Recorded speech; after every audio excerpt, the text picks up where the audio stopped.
記住有4樣嘢冇放喺個客廳：人王、家宅王。邊4樣嘢啊？我屋企有冇啊？第一樣冇依靠個字畫就冇放喺個客廳啦。啲老虎啊、鷹啊、啲醜怪嘅嘢就冇放啦。嗱，一個家庭嘅客廳代表嘅係一個人嘅門面，可以體現到主人家嘅品味同埋處世之道，所以好多人都中意佈置下自己嘅客廳，譬如話放一啲字畫、綠植、古董、貴重物品等等嘅嘢嚟裝飾一下個廳。但係有一啲睇起身以為寓意好嘅嘢係唔適合擺喺個廳嘅，淨係適合收藏嘅啫。咁睇下你屋企有冇咯。嗱，第一樣就係哀怨嘅字畫啦，即係嗰啲好喪、好頹、好消沉、好悲傷，又或者係畫風語言比較怪異嘅畫。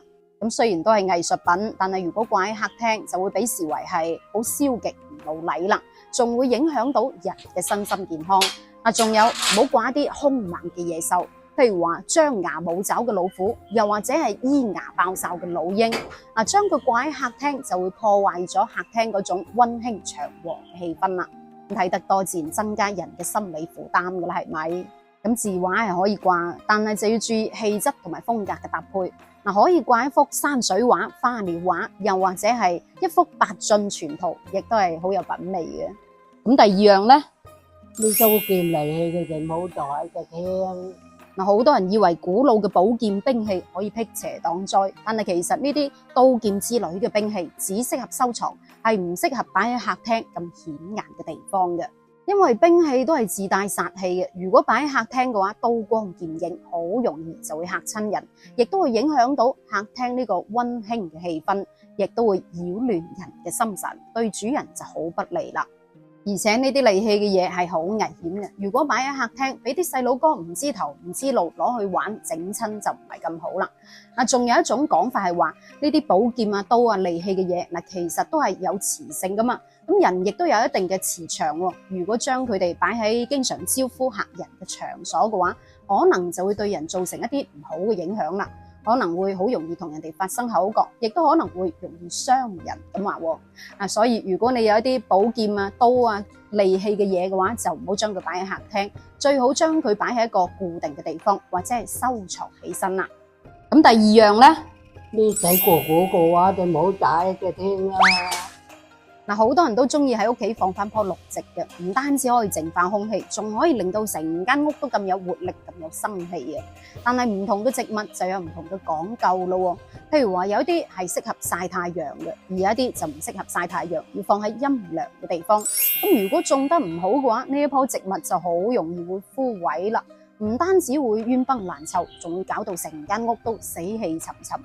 所以如果已經枯萎咗、已經凋謝咗嘅植物嘅話，就要識得及時去處理，費事滋生細菌咯。咁除此之外，就建議擺放一啲好意頭嘅植物，例如話富貴竹、發財樹，仲有蝴蝶蘭，越養就越順心。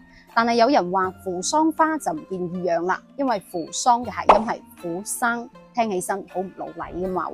咁仲有啲香氣過濃嘅花，如果將佢放喺個客廳嘅話，聞得多可能就會唔舒服啦。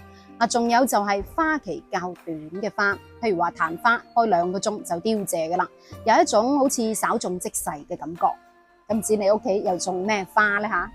咁最後一樣呢，啲老古董貴重嘅嘢就冇坐喺個廳。有啲貴重嘅物品，例如話古玩、字畫、名貴嘅瓷器，又或者係黃金打造嘅神像，其實係唔適合擺喺客廳咁顯眼，淨係適合收藏嘅啫。因為財不可以露眼啊嘛。咁如果你擺喺客廳咁顯眼嘅地方，萬一俾有心人見到，羨慕妒忌恨，偷咗就唔係咁好啦。就算俾你知道係邊個偷嘅，報警又唔係，唔報警又唔係喎。如果當面對質，又怕搲爛塊面，真係進退兩難啊。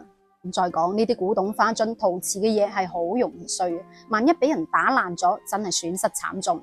所以如果有呢啲古董貴重物品嘅嘢，最好就唔好擺喺客廳咯，費事引起不必要嘅麻煩。若然真係要展示咯，一係就將佢擺喺書房或者一間獨立嘅房，咁受到邀請嘅先至俾佢睇下，係仲好。咁呢一個就係老祖宗講嘅客廳4不放啦。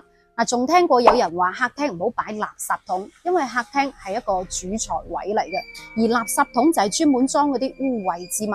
如果將垃圾桶擺喺客廳嘅話，就會打亂個廳嘅氣場咁話喎。咁其實講嚟講去都係怕垃圾桶入邊嘅嗰啲異物啊、嗰啲異味啊、細菌啊，會影響身體健康，聞得多唔係咁好嘅啫。咁你仲聽過客廳係唔可以放乜嘅呢？你屋企客廳有冇放字畫、刀劍，又或者係古董植物呢？留言分享下，我哋下一期再見，拜拜。